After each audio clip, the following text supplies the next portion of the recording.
নমস্কাৰ, ধুনীয়া ৰিলছ আপোনালোকৰ বাবে এইযোৰ কটন লুনিৰ খুবেই ধুনীয়া যোৰা হ'ব। কালাৰটো খালি অকণমান পিচ কালাৰ টাইপত বনাই দিয়া হৈছে। ইয়াতে কপাৰ গুণা আৰু স্প্ৰিগিং কালাৰত বুটাবোৰ কৰি ধুনীয়াকৈ বনাই দিয়া হৈছে। এইকেইটা হ'ব ছাইডৰ পটি। এইযোৰ ল'ব পাৰিব 2300 টকা। আৰু এইযোৰো খুবেই ধুনীয়া হ'ব। কালাৰটো কিন্তু বহুতখিনি ডিফাৰেঞ্চ আহিছে। অৰেঞ্জ আৰু কপাৰ গুণাত ফুলবোৰ কৰা হৈছে। কালাৰটো হ'ব স্প্ৰিগিং কালাৰ।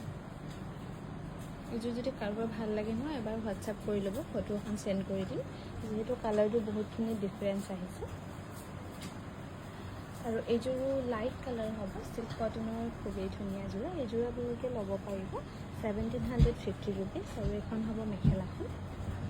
ভাল লাগিলে স্ক্ৰীনশ্বট লৈ আমাৰ 9678284538 নম্বৰলৈ যোগাযোগ কৰিবলৈ নাপাহৰিব। এইযোৰো চিম্পুলকৈ ধুনীয়াকৈ বনাই দিয়া হৈছে চিল্ক কটনৰ যোৰা।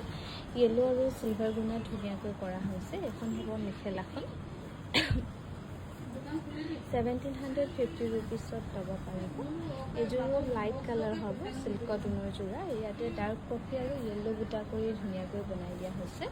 এখন হ'ব মেখেলাখন 1750 ৰুপিছত ধুনীয়াকৈ ল'ব পাৰিব। এইযোৰো লাইট কালাৰ হ'ব। এইযোৰো ল'ব পাৰিব 1750 ৰুপিছৰ ৰেডি টু কৰি। এখন হ'ব মেখেলাখন। এইযোৰো লাইট কালাৰ হ'ব। এইযোৰ